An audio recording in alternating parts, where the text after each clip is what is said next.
As you reflect on the last few years, are you excited about how far your business and life have grown? Whatever you have experienced, do you want it to continue or change?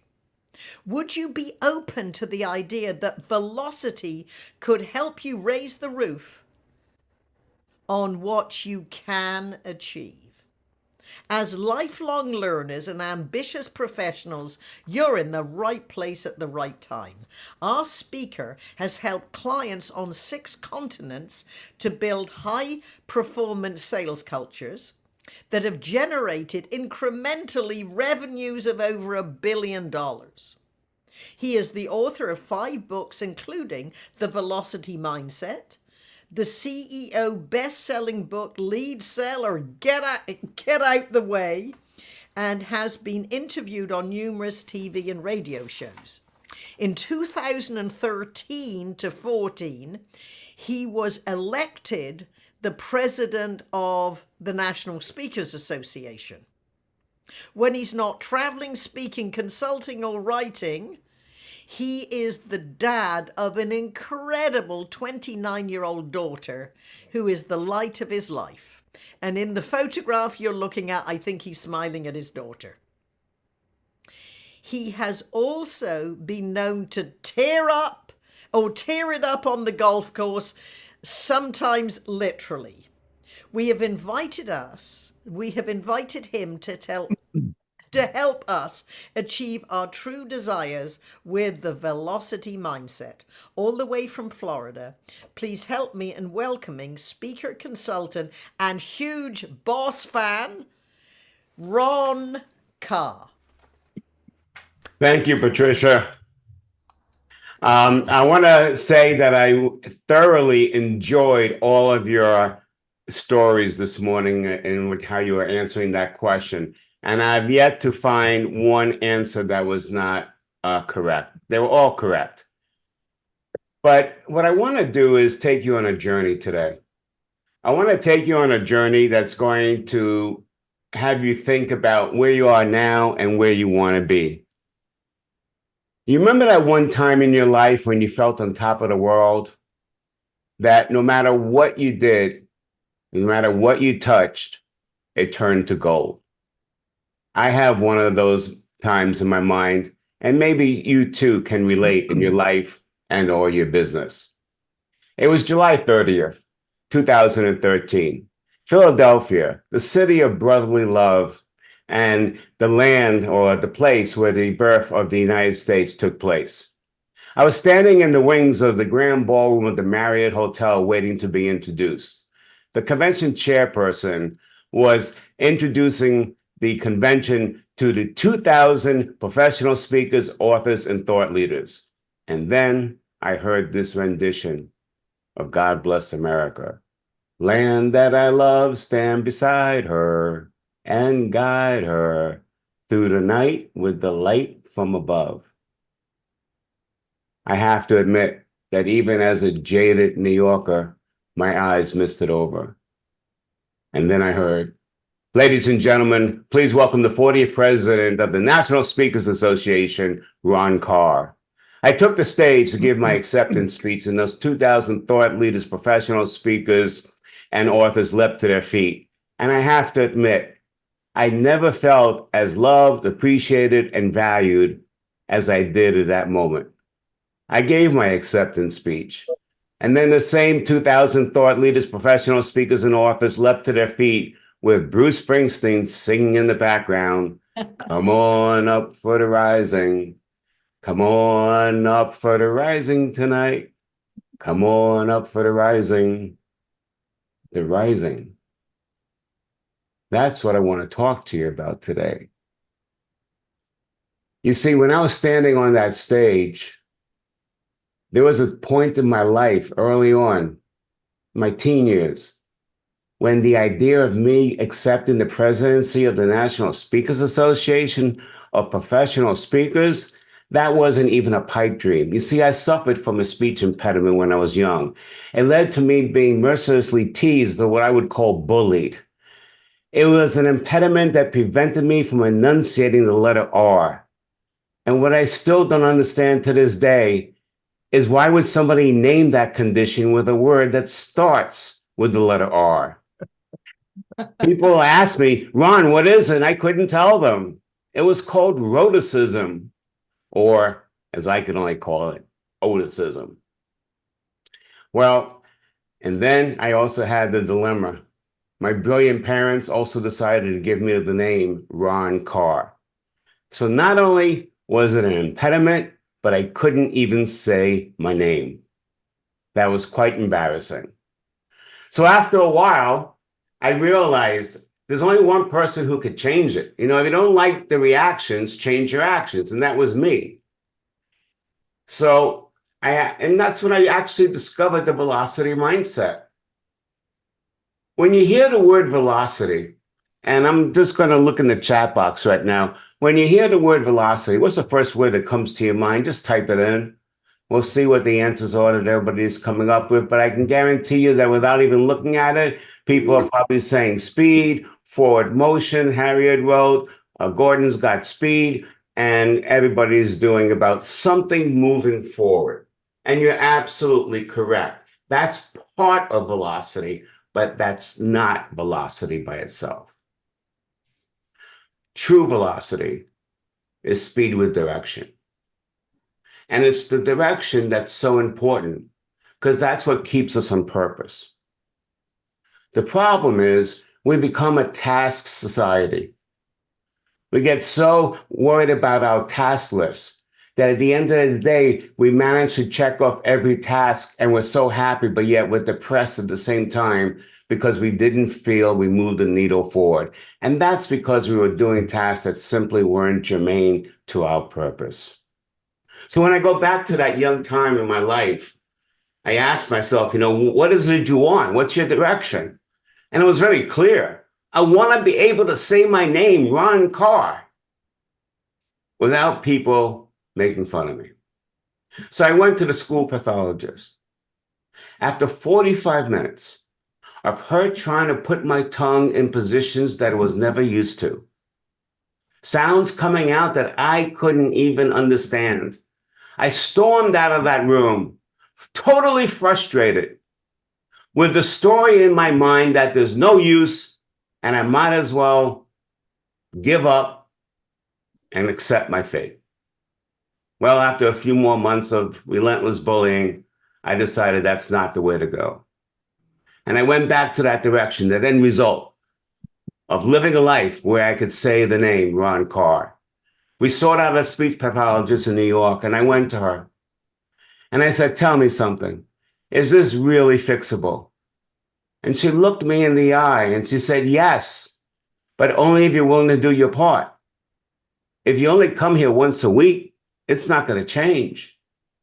If you come here once a week and then practice it every day, no matter what comes out of your mouth, and keep doing it until you make an impact, then it will work. Now, I can't tell you if it's going to take 6 months, a year, or 2 years, but are you committed? If you are committed, then I will help you through it. And I said, yes, I am committed. And 2 years later, we did get rid of that speech impediment. Now, granted, sometimes if I get tired, it can still come back a little bit. But then we just blame it on my New York accent. What's your impediment? What's your impediment that keeps you from moving forward? Whatever it is that you're working on in life right now, whether you're retired, you're working on a relationship, you're working on yourself, you're working on starting a new venture, or you're still in business. What is the impediment that's holding you back from getting to where you want to be in life? There was a great quote that I love, and if I get back to now, well, there we go.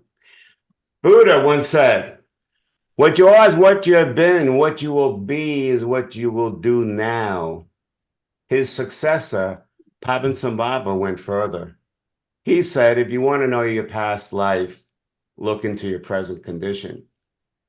But if you want to know your future life, you have to look at your present actions. So this morning, I just want you to look at your present actions. Look at where it is you want to be in a certain situation in your life and ask yourself if your actions are supporting you.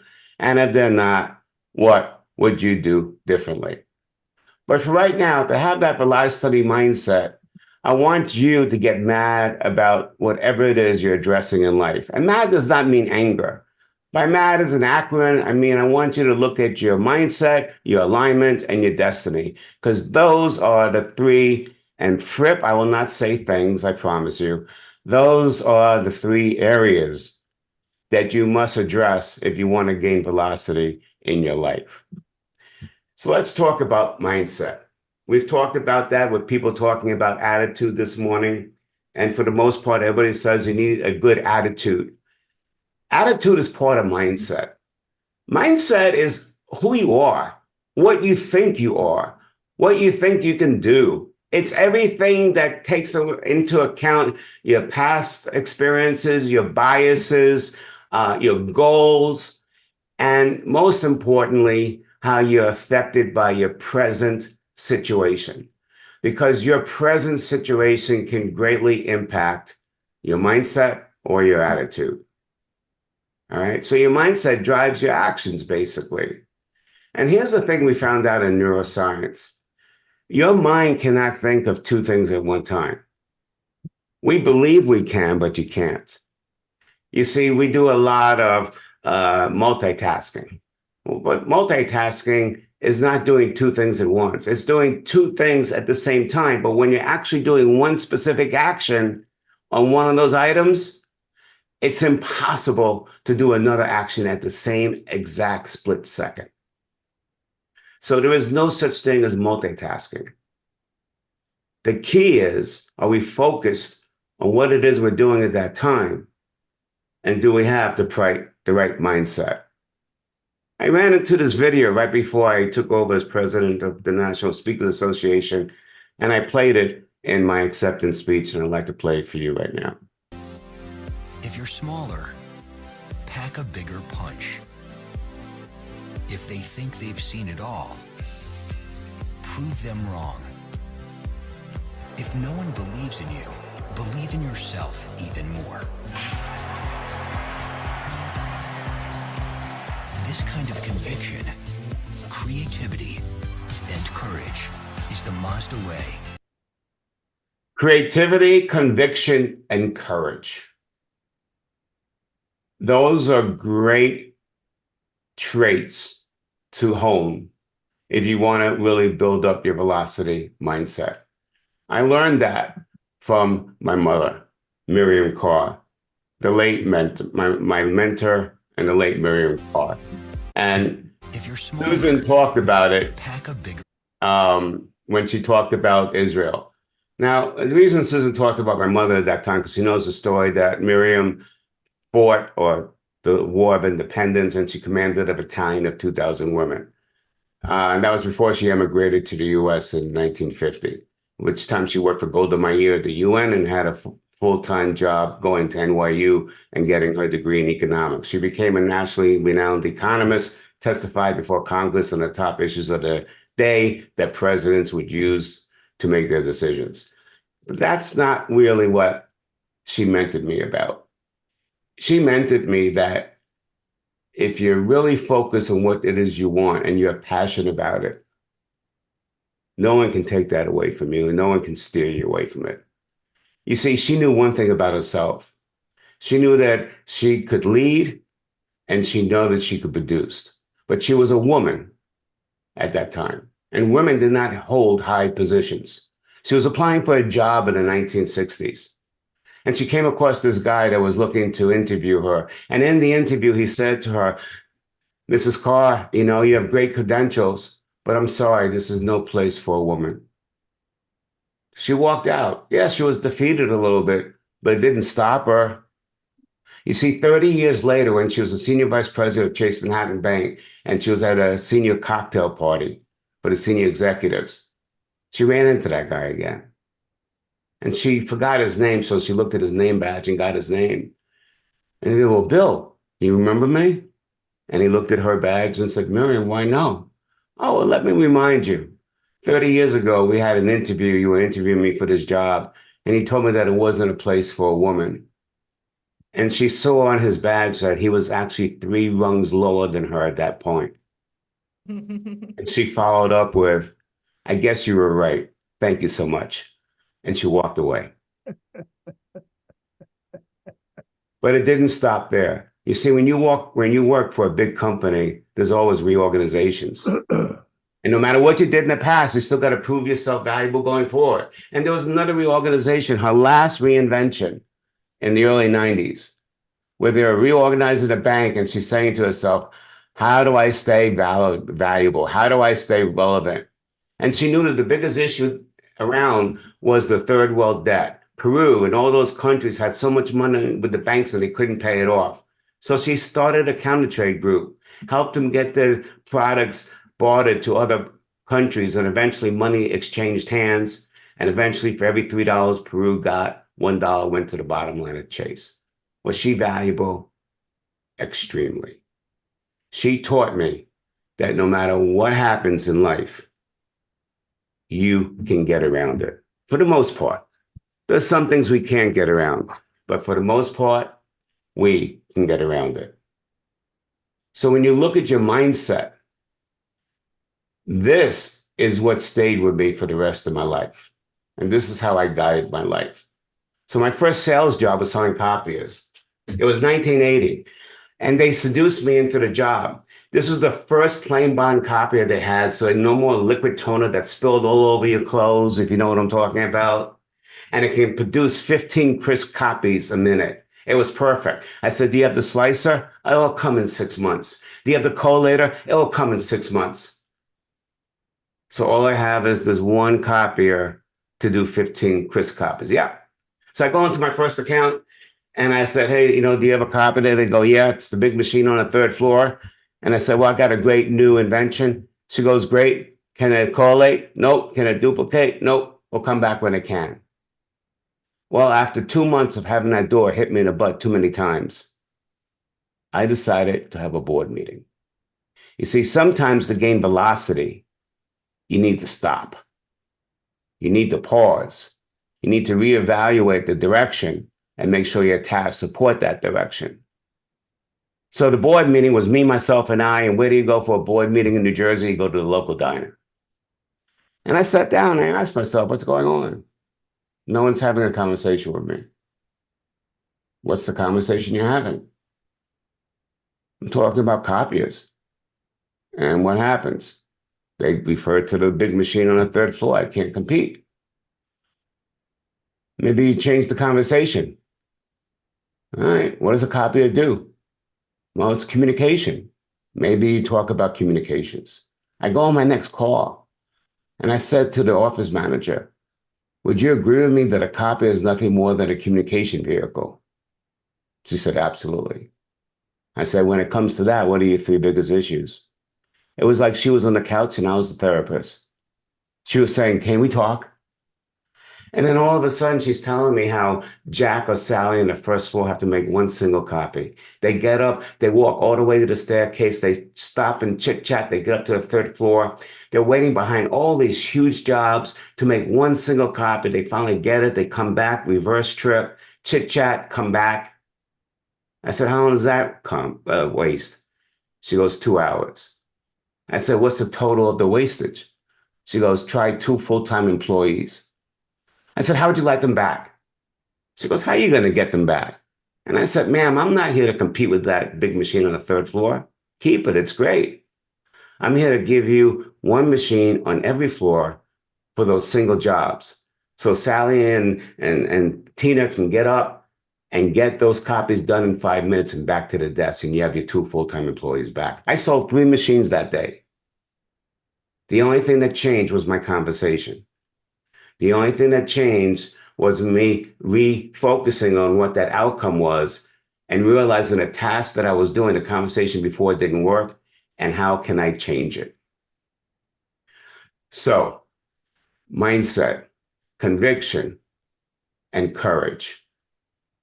You see, if you're going to change your mindset, you need those 2 things because you don't know what it's going to produce for you, and it's scary. But if you have the passion for what it is you want to achieve, you will have that conviction, creativity, and courage. That's mindset.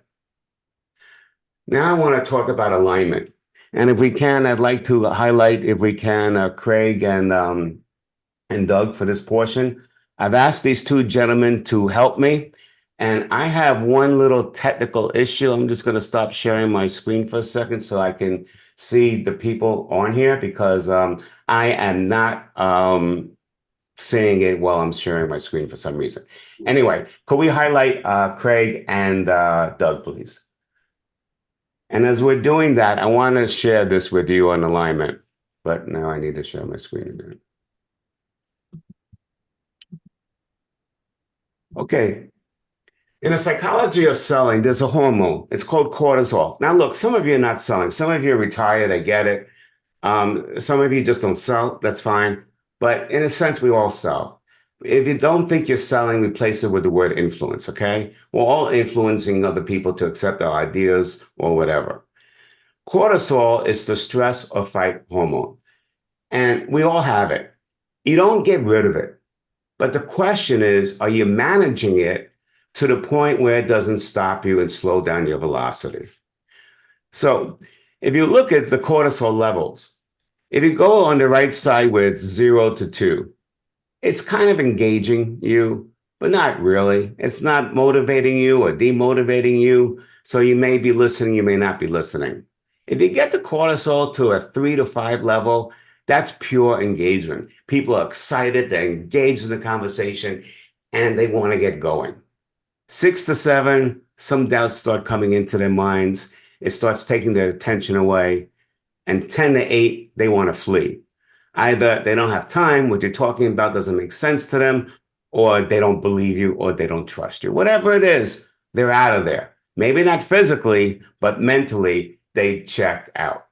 So if we could bring up Doug and Craig right now, and I'm going to stop sharing my screen for a second so I can. Perfect. Great. And I just want to interject and remind you that Craig does have to leave at half the hour. Okay. I'm well aware that that's why I manipulated the agenda. Thank you, Phil. Okay, so we Craig and Doug, we had a brief conversation last night, correct? Yes, correct. All right. I basically created the situation you guys are going to talk about. Craig, the outline, right? Right. We didn't script anything you're going to say, correct? Right. It's going to be all organic, correct? That's true. And we're going to see what happens. Now, Craig, you're going to play the part of someone who owns a real estate company. And Doug, you're a CPA. You're going to be selling your consulting services to this real estate company. If your consulting services, just pretend they will support a real estate company. I'm sure you can adapt it on the fly, okay? All we want to see is how the conversation starts. And then I'll interrupt you, and then I'll interview you, and then we'll do something else. So here we go. Doug is in Craig's office. He invited him in. He has no idea what the conversation's about. And Doug's going to start talking. Here we go, Doug. Good morning, Craig. How are you today? Oh, no, fine. Thank you, Doug. I was thinking about you and the situation you're in with the change in commissions. And I sent you last night the article from the Wall Street Journal. Did you happen to get it? I did get that. Thank you for sending that over. I think the situation is that minor players will be removed from the business, which is a good thing. And people like you will be stepping up and being in the lead. And I think that's going to be better for everyone, and especially better for you. I see a lot of opportunity here, actually. Mm-hmm. And how do you plan on doing something about that? Stop. You're doing great. I want everybody looking at the two of them. Right now, everybody just write this down. Scale 0 to 10. 0, Craig is not present mentally. He's thinking about something else, not interested. 10, he just can't wait to buy whatever Doug is going to offer him. What number would you say we're at right now? Just put it down. And as a matter of fact, in the chat, you can put it down in the chat and I'll monitor it. So someone said a 3, 2, 2, 4. Okay, so it's engaged. 5, somebody said, and 5. Okay, good. So Craig, real quickly, where were you? 0 to 10. In my mind, Yep. well, Doug hadn't really sold me on anything. Yeah, it was he had proposed a Right, concept. but at that moment, where were you? Yeah. 0 to 10. Oh, I would say I was at 5. You at 5. Okay, good. Now, Doug, we're going to do the same thing over again. I want you to go to what you and I talked about yesterday, that one thing, that one question, Okay. Rip. Um, and I want you to customize it around what you started this conversation with, Okay. that topic. You know what I'm saying? Yep. Okay. So all we're going to do is start the same conversation, and all I want the audience to do is jot down what differences you see, if any, between the two answers of Craig. So here we go. Go ahead, Doug. Good morning, Craig. You got the article correct on the change in commissions? I did. Thank you. I was wondering, what do you think the 3 biggest goals for your business are going to be in that environment? Well, we're going to have to adapt. And the 3 biggest goals, I think, would be that we would need to not just adapt, but just to learn how to communicate better with our clients and explain not just that article, but what that means to the clients. So I think that's a great opportunity for us. Okay, let's stop. 0 to 10, Craig. Where are you? I think I'm probably at 7. So it went up 2 points, right? Yeah. Right, there was more engaging, but actually it was less engaging. I'm going to share my screen again just to give you the proper parameters. So when you look at this slide, were you not really engaged? Were you very engaged? 3 to 5, 6, 7, a little doubting, 8 to 10, you're out of there. On the last role play. Well, I think that so you're talking about as it goes up, the resistance goes up then. Yes. I see what you're saying. Well, in that case, no, I would be more, it would be the other direction. I think I'd be more open to Doug, in fact. Here or here? Yeah. Probably 5 to 3. Okay, good. And that's where we want him to be, right? Right. All right, good. So, Doug, between the 2 role plays, which one made you more confident? Well, I'm always more confident in the specific. So which one was that? The second one. The second one. I was just trying to warm him up in a conversation. Why were you more confident? Well, I had something specific I was going at to start with. But the first part was just warming him up, getting him used to me and opening up the subject matter. Okay, so I have a story about that I'm going to wait because I want to do the interview first because I know Craig's got to go in 3 minutes. Craig, real quickly, in the first role play, what was your mindset about meeting him? What were you thinking when you walked in and he started the conversation? Well, we did not pre-plan anything. I had a very basic understanding, so it was really a cold call. But I do know a little bit about Doug, so there was right. But what was your mindset when he started that first role play? What were you thinking about? Just whatever was in front of me. It's whatever real estate deal I was heads down in at the time. Did your mindset change for the second role play? Yes. What was it change? He asked a few questions, which maybe stopped whatever I was doing to mentally kind of address his question. Okay, now I want everybody to look at Doug and, well, actually, everybody look at Craig. Don't worry about the 2,000 people looking at you. All right. Don't get self-focused. All right. But I want Doug, I want you to ask the same question that you started the second role play with again. You asked it great. Just repeat it. And I want everybody to look at Craig, and Craig, just be normal. Don't do anything different. All right, here we go. Craig, I was wondering, what do you think are the 3 biggest goals for your business for this coming year? Wow, that's a great question. If you just noticed, something just happened right at that moment. And if you noticed it, just put it in the chat. But I'm just going to say, because Craig's got to go, his eyes rolled up. And he went into a thinking posture. And it came back down. Sometimes the eyes go down, sometimes the eyes go up. But there was a change in your brain at that time. Real quickly, Craig, what was the change about how you feel? You know, you got a salesman sitting in your office. He obviously wanted something. You had one way you were feeling. The moment he asked you, what are the three issues you're having with the commissions? What was the feeling like of change in your brain? Well, it's just a kind of a mental switch, really. You're just switching gears. And describe what that switch was for you. Well, you just, you're right. You kind of roll your eyes, in my case, I rolled them up. I'm like, okay. It's Right, subtle, but yeah. But then at that point, you didn't even think he was trying to sell you, right? No, it was a question. So About I where think you were trying to go.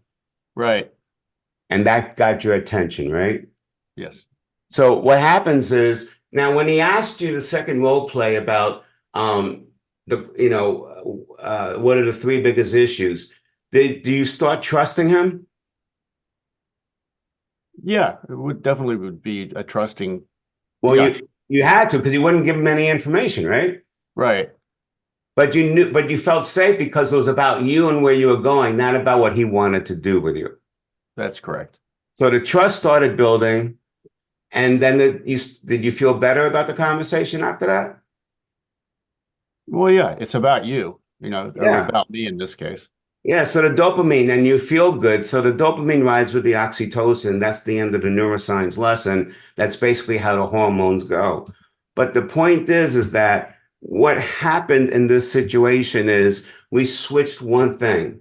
In the first role play, Doug, you talked a little bit about the article, but you talked what was in the article because you're trying to sell him, but it landed on deaf ears because we didn't create the context yet. The key to influence is find out where people are trying to go and their challenges, then present in context to what they just shared with you, and then you'll get that higher level of cortisol. Now, one more point, and then Craig, you can go, and then we'll be done.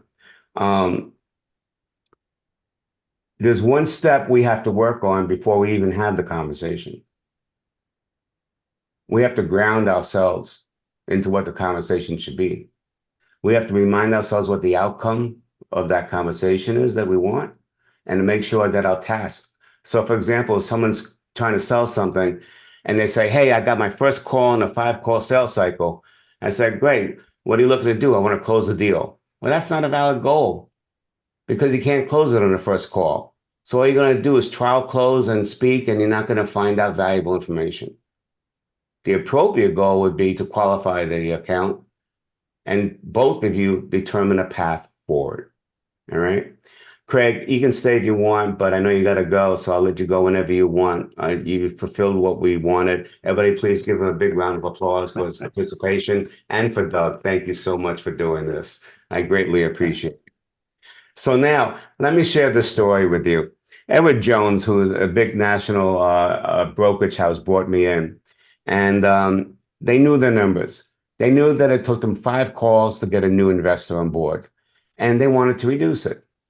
So at that time, and they knew who their market was. They were written up in the Harvard Business Review. Their market was simple. They wanted conservative investors. Why? Because a conservative investor does not buy and sell every day. They'll give the account to an advisor. They'll talk about strategy, and they'll review it every quarter and make changes. That's critical for Edward Jones because their model was one-person offices. And they couldn't do that if they kept trading all day.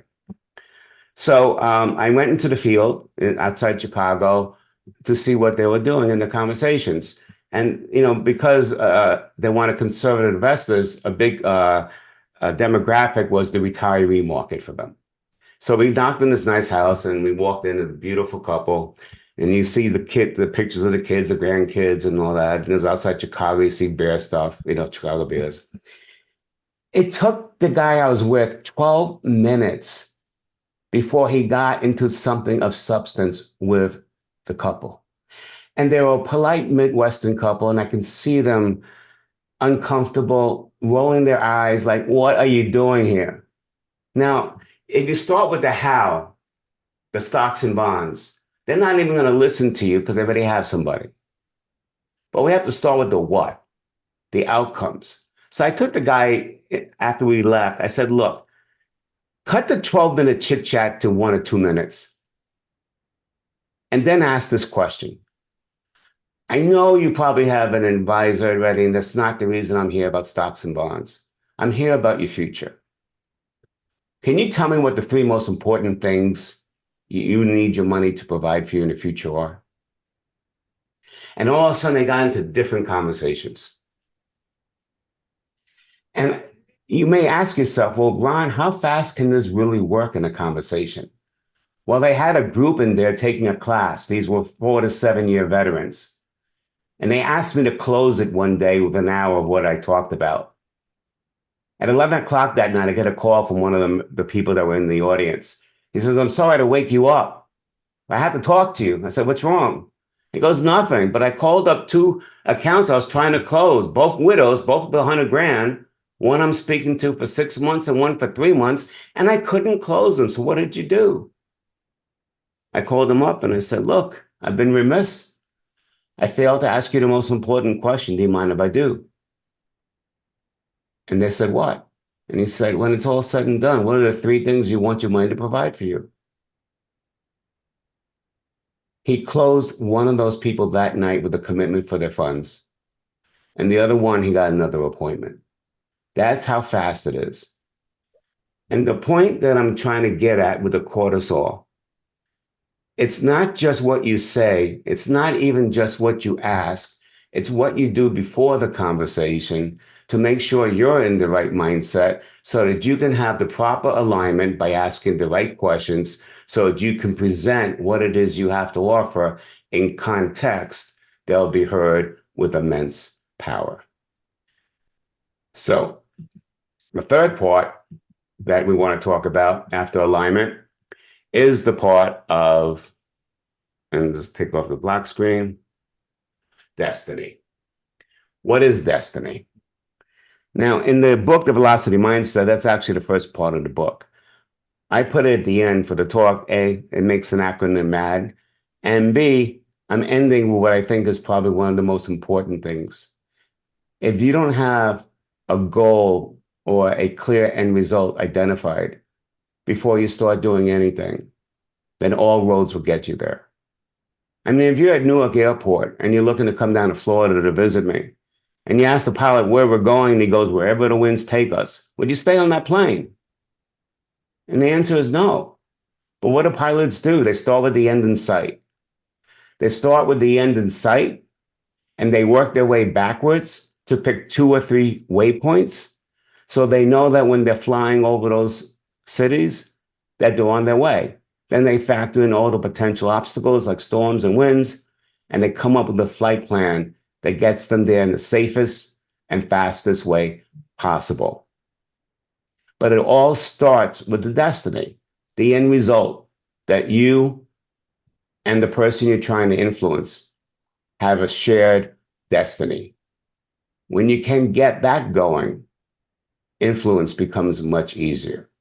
So Cognizant Corporation is a multinational corporation. They brought me in the keynote, all the divisions in the early 90s. This one division was the reagent division. After the keynote, I sidled up to the VP of sales and I said, how is it going? What are your biggest challenges? Basically walking my talk. And they started telling me that they spent 20 years creating a reagent that cut in half the cost of mining copper. And they just brought it out to the marketplace. And it came out at the right time because those mines were going bankrupt because the expenses were too high. And they saved them. At that time, when I was talking to him, their market share dropped to 60%, but they still only had 25% of the largest users' business. And they said they had a big meeting the following week with the sourcing team. Can you come out and prepare us? I said, sure. So I flew out to Tucson, sat with them in a conference room. And the first question I asked is, what's your destiny? What do you want to achieve as a result of my intervention? And they looked at me and they said, we want to win the bid. You see, in their business, it was always bid for lowest price every 3 years. And I said, okay, you want to win the bid. Is that what you really want? And then their emotion came out. They said, no. I said, well, what do you want? We don't want to bid on price. We want to negotiate a deal for the right price and the right volumes. I said, okay, for how long? 10 years, the life of the patents. How much? You have 25%, 75%. So let me repeat what you just said. You want to motivate them to change their purchasing process to go from a bid to a negotiated deal for 10 years for 75%. And they said yes. And I looked at them and I said, you could really do that if you really want to, but it's going to take a different set of actions than going after a bid. Lo and behold, 18 months later, of figuring out the questions they had to ask, assessing the information, coming up with new questions, 18 months later, they secured a first in that industry, a 10-year, $200 million negotiated agreement. It was like my mother. She didn't let anything stop her. She knew if she kept looking and asking the right questions, she'd find the right way in the door.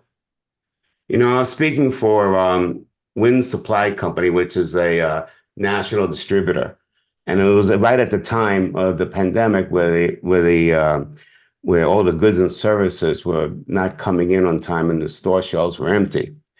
Listen to how this branch manager dealt with that situation and what the results were. So you've been in business for about 4 years. You've been doubling your business every year. And this year you still doubled the business, even with the biggest issue you talked about, which was the interruption in the supply chain, right? After last year, moving into this year, you knew that there was going to be product shortages. So we, with our customers, with our partners, we got together and basically had them help them with what inventory they should keep this year. You know, instead of them ordering by job, we had them keep products on their shelves. So you had them overstock. Correct. And did they pay for that? Yes, sir. Okay, and why were they willing to do that when they could have gone to anybody else who was telling them they can get it whenever they want it? Well, they've been let down before from other people. They trust us. So what you did also was you helped them succeed in these tough times where the prices keep increasing. You educated them to sell off replacement costs, not cost of purchase. You were just not a supplier of products to them. You were an advisor to their business. Yeah, we're partners. At the end of the day, that's the way you should treat your business and your customers, as partners. And so did any of them leave you because of the shortage? Not at all. And the one thing that we had to do that was upsetting is turn business away, which was new business. But we did that for the sake of our current customers to make sure. So you turned away, you turned away new business to protect the ability to deliver to the current customers, correct? Yeah, correct. Everyone would have been upset if we wouldn't have. But you still doubled your revenue. Yes, sir. Wow, that's a great story. So let's analyze this. You know, he says we're partners. Everybody uses the word partners, but are you really partners? For him, a partnership didn't mean that he just sold them. A partnership to him meant that he helped them become successful. And so he knew that they needed delivery on time. He knew that the only way to do that was to have them buy extra volume and pay for it. So when they needed it, they can give it to him. And he proved to them how it was going to cost them more if they didn't do it that way. And they bought into it because they knew it was about them, not because he was trying to sell more. And he doubled his business. And he also didn't take on the new business because he knew it would take him away from his destiny. And that's why a clear destiny is so important, because it will determine the tasks that you want and should be doing and those that really you don't have time for, or they're not your priority at that given moment. So there you have it, Matt. And so you've been in business. What I want you to do now, if you can, you know, this is a topic that you have to stay in the conversation. So if you want to get the free motivational videos, I'm shooting one this afternoon for Friday. They're free. We send them to you. And you can also take a leadership assessment. It'll be 5 areas. You answer it. And then you'll get best practices in each of those areas that can help you live the velocity mindset and get to where it is that you truly desire. So just take a screenshot of the QR code and we'll just ask you a few questions so I can get some important feedback on the presentation. Now, my daughter you heard about, she's 29 years old today. When she was in high school, she went out for a softball. She tried to be a pitcher, but there was a stud ahead of her. And in softball and girls softball, there's only one pitcher. And I looked at Amanda and I said, "What's your goal?" And she goes, "I want to be on varsity." I said, "Well, let's look at your strengths. You're a great pitcher, but there's somebody ahead of you, so you probably won't play that much. What else can you do? I think you got the body and you got the mindset being a power hitter." So we took her to a coach and he basically honed her swing. And no matter what team she got on in high school, she may have started eighth in the batting order or wherever she started. Within a day or two, they put her in the cleanup spot because of her power. Now, what I want you to do is I'm going to play a quick video. I want you to see the 3 things that Amanda does in order to ground herself so she has the right mindset to move forward.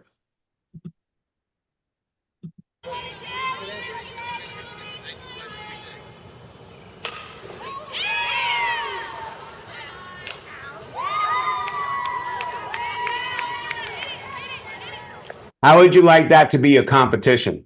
Just asking. But what you didn't see in the beginning of the video is when Amanda came up to bat, she did a Derek Jeter move. She takes a bat and she basically extends her arm so she's pointing it at the umpire, basically asking for timeout. She's trying to ground herself. Then she takes the bat in the other hand and points to the center field. It wasn't to be Babe Ruth and to embarrass the center fielder. It was her lining up her destiny, where she wanted the ball to go. And then the last thing she did is something I'm going to leave you on this talk. In order to have the true velocity and you're trying to get new results and you're not sure of it, you must listen, trust, and act on what it is that you want. Because most of the time, our gut will tell us what we should be doing. Listen, trust, and act. That's a friend of mine, Paul Dominguez's phrase. If you don't do that, you'll be missing out on the velocity. And that's what she did. She came in, she grounded herself, looked at what she wanted, listened, trusted, and act. And then finally, she just let everything go the way she practiced it. And she had that swing and hit that home run. Now, you're probably thinking that I'm going to end this talk by saying, I hope that you go out there and hit as many home runs as possible. And that is the furthest thing from my mind. I'm not interested in you going out and hitting your home runs because that's self-focused. I want you to be customer focused. I want you to go out there and help your customers or your children or your significant other help them hit their home runs. Because when you do that, you in turn will be hitting more home runs than you ever thought was possible. And that, ladies and gentlemen, is when you know you're living the glory days.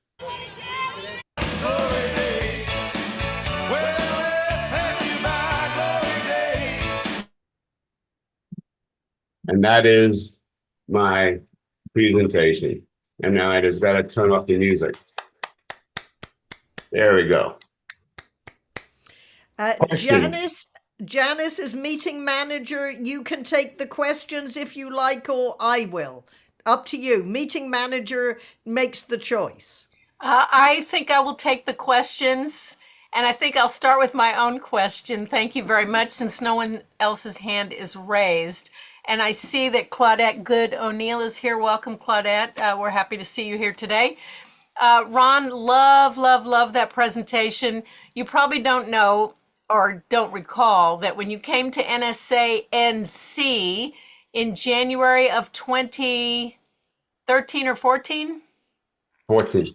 The year you were president, that was one of my first returning meetings to NSA NC. Patricia didn't even know who I was. And I was enthralled with you then, and I'm enthralled with you today. So thank you very much. My question to you, and I remember the story about your mother and your sister, and I'd love some more information about your mother. If you want to send me some links, I'd love to dig in and learn more about her life. But my main question for you today is, when you were talking about the pilot, you mentioned perceiving obstacles. So I'd love a little bit more. And of course, I've been through many sales trainings over my lifetime as an entrepreneur, but I really love to hear more about what you do to perceive obstacles for each client that you visit. Well, there's two parts to that: perceive obstacles and understand your points of power. So perceiving obstacles is you're looking for the red flags. What could potentially go wrong? And you listen to them, and you want it in your mindset not to dictate how you're going to respond, but just to have it in your mindset. So, when you think about things in your conscious mindset, that's when ideas come to you. Al Parinello, who was the New York chapter president of NSA when I joined, and he was right before me, he was always a great entrepreneur. And I asked, and he made a lot of money outside of speaking. And I asked him, Al, what's your secret sauce? And he said, the secret sauce is that every night before I go to sleep, right before my eyes close, I ask myself the question that I'm looking for the answer for. And miraculously, during the night, it just comes to me, because when you get into your subconscious, you're accessing other areas.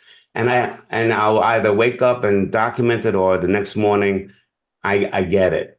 So the point is, in the book, The Science of Getting Rich, the difference between the rich industrialists of the time in 1930 and everybody else was that they didn't go for what was easy.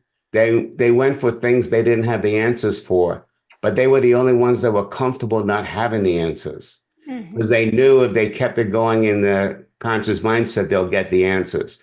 Now, points of power, what you also want to think about, we have to ground ourselves in that, because that's what's going to protect us when people negotiate with us hard.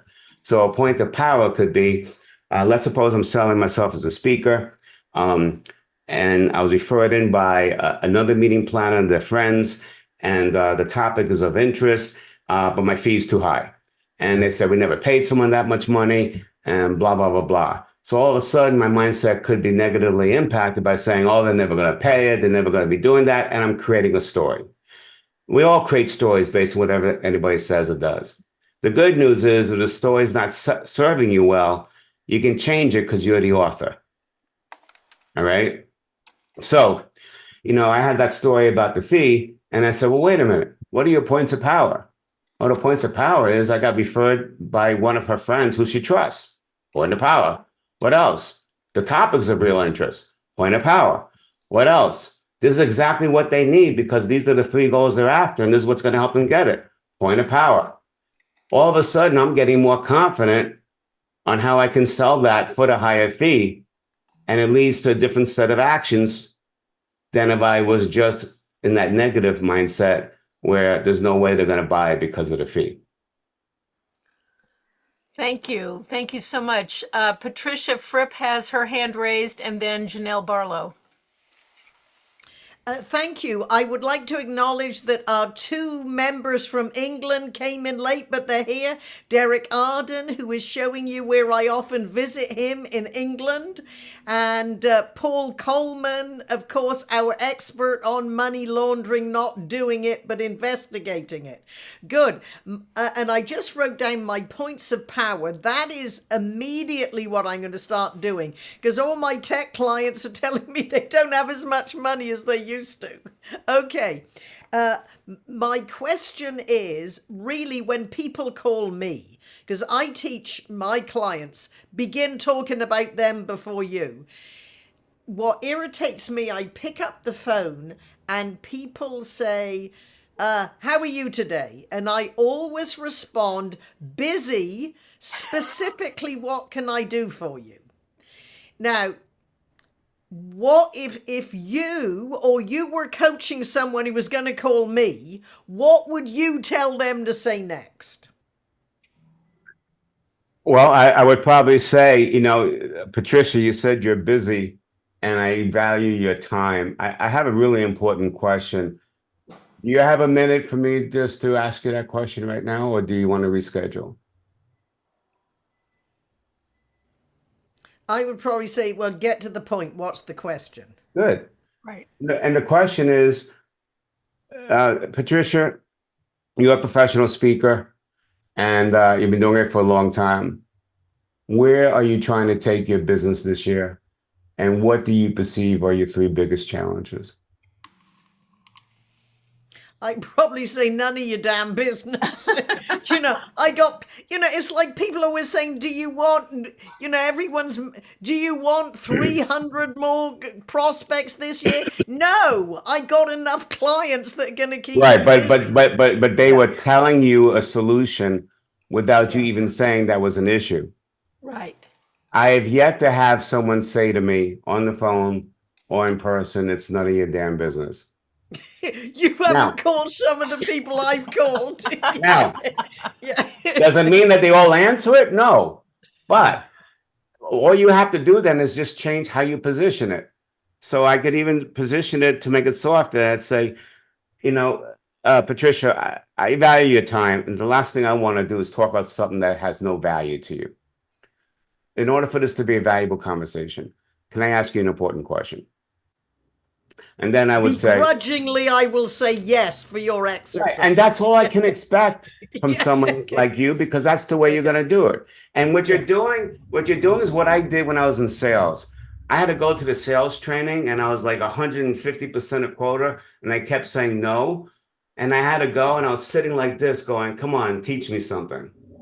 And eventually my arms pulled apart because he did.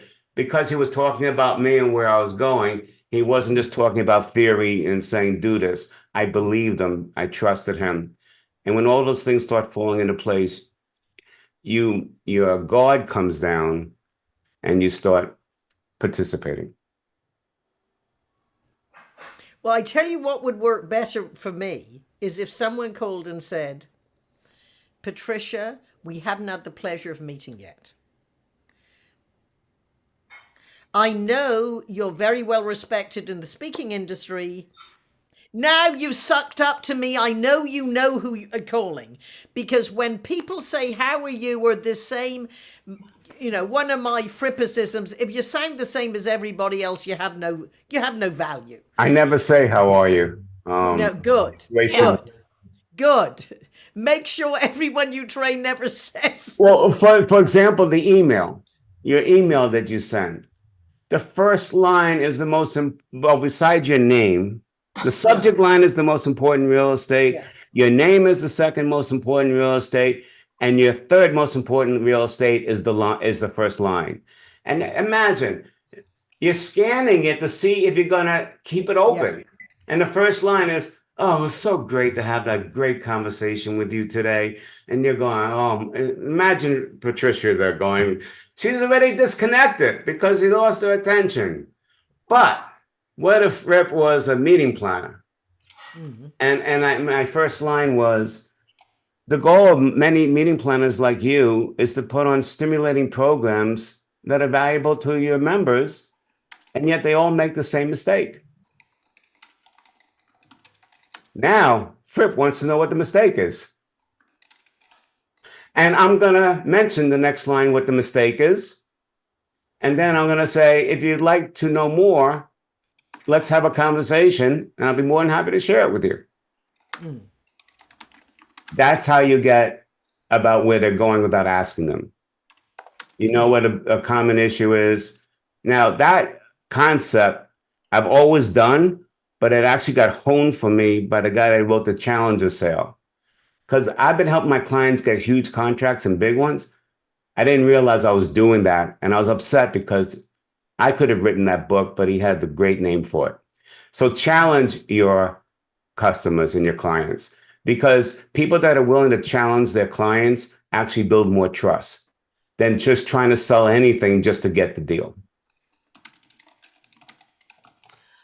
Wow, thank you. We have technically 3 minutes left. I'll be happy to stay as long as other people want to stay. Janelle is up next, and then Doug Bauer. Thank you, Ron. That was just superb. Really impressed.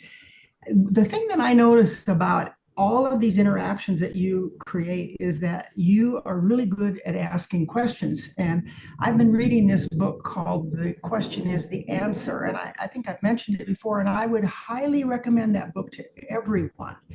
And my question to you specifically is, have you always done this, or when did you start? When did you realize, or do you do this unconsciously? And just, I mean, one question after another in all of your discussion?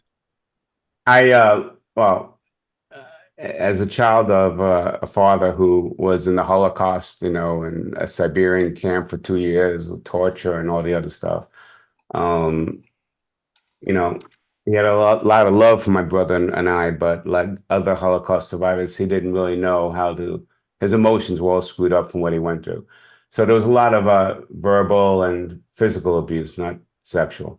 And the only way out of it was to ask questions. I just learned it on the job, let's put it that way. And it served me well. And it actually served me to think 5 steps ahead so I wouldn't get in trouble and suffer. And that's what I bring to my clients. So that's what I learned. But, it's interesting. I trademarked the phrase, the question man. It was registered. I gave it up in the mid-90s. I had a really good client, Bud Howard, who was a VP of sales for Hertz Equipment Rental and part of Hertz Corp.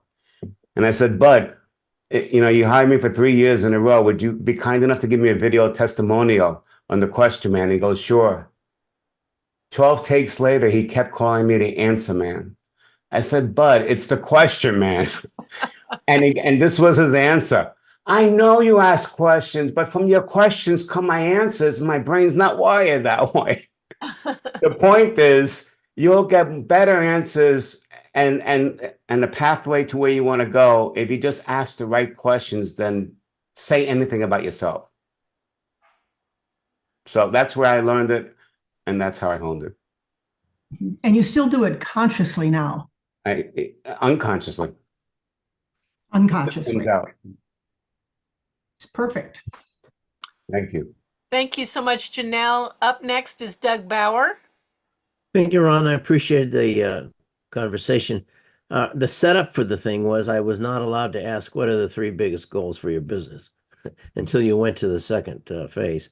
Do you spend no time trying to warm the client up or greet the client socially or anything? You just go right to the bang? Yeah. So put yourself, one of the things we look for in leaders, salespeople, CEOs, when they're looking to hire someone new, is the trait of empathy. People tend to trust people who can empathize with them, who understand their world. All right. And so it's really about empathy. I need to get that going first to lower your cortisol. Because your cortisol, think of this, whenever we call somebody up, when I call Patricia up sometimes just to talk, I'm an interruption. Even though I'm a good friend of hers, I'm an interruption. She's in the middle of getting ready for another Zoom. Her mind's already into it and go, oh, I got to take Ron's call. Hey, what's up? And she's smiling, but she's not smiling because I interrupted her day. Her cortisol's up. That's what we walk into automatically whenever we call somebody. So if you know that, what can you do to lower that cortisol so they can hear you? And what you just saw, talk about them, where they're going, not about what you have. That comes later.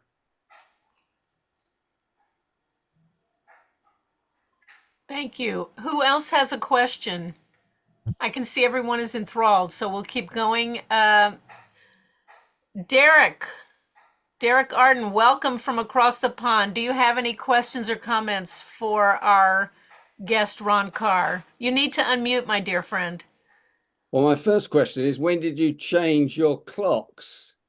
Oh, a week ago Sunday, while we were in Albuquerque. Thanks very much for telling your friends across the pond. Oh, we're so sorry. Oh my gosh. Hey, Derek, that's better. That's at least a little better than I was speaking in Mexico for my CRO group, and I couldn't get the time because there was an hour difference, and no one understood it. And I had GJ Hart, who was the CEO of California Pizza, coming as a favor to me to talk to them, and he got screwed up by the time. That's because Mexico never told anybody they changed the time, not even the airlines. So I get it. Well, you guys are I think you guys are 2 weeks different in the spring and 2 weeks difference in the autumn, aren't you? But yeah, I didn't think we were there yet because it's very much still spring here, and we don't change our clocks until the end of March. So I'm sorry I missed your presentation, Ron, but I remember you coming over to London when I was president of the PSA and representing, I think, NSA and maybe the Global Speaking Federation. I can't remember. Yeah, I was with president of NSA. I was the president of NSA. I remember you, Derek, and Leslie Everett was the president of the Global Speakers Federation then. Okay, yeah, okay, got it. That's a few years ago, isn't it? Time passes very quickly, but there we are. Great to see you again. If I may ask Derek, seeing some of us are coming on your anniversary show next Monday, will you have changed your clocks? No. Or I'm no, going to we turn won't. up at the wrong time. Yeah, you would have. So what time do I need to tune in? I got it down for 9 o'clock. Will it be 10 o'clock or 8 o'clock? Hang on, that's a bit of a mathematical. That's a conundrum. I can't answer. We'll have to work it out. But I know my brother didn't know when he called me Sunday. So you and I'll work that out. That's what cell phones are for. Yeah, whoever's got Google there will be able to tell me that. It's GMT versus PT. That's what you need to put in. We're on GMT -7, I think, Patricia. I see Harriet Stein's literal hand is up, not her virtual hand. So Harriet, take it away. I couldn't find the virtual little thing. Ron, this was so wonderful. This is my first time ever joining this group, and I would love to know, how can we support you since you took the time to be here today, other than buy your book, which I have already done? Well, just helping me get the word out. I came up with the velocity mindset as a process after my presidency, because I had 9 surgeries, 4 on my back. I'm fused 9 levels. So when you're sitting on pain meds and all that, and you look at your life, and I was 60 at the time, and I realized what I did achieve, what I didn't. I asked myself why. It was the stories that I had going on. And I said, what would the world look like if everybody accepted that they truly are a leader in control of their destiny versus a victim? And that is what I want to bring to the world with this velocity mindset. The stories I used, I had restraints. The copier, we didn't have a collator. We didn't have that thing. But like my mother taught me, then find a different way to be valuable. Ask those questions. And there's a way to do it. So don't stop if you're really believing in it. Now, there's a caveat. There comes a time when you don't keep throwing good money after bad money. So if you're doing different things and it doesn't work, you can still try and do something different. That's what Edison did for 1,000 times with a light bulb.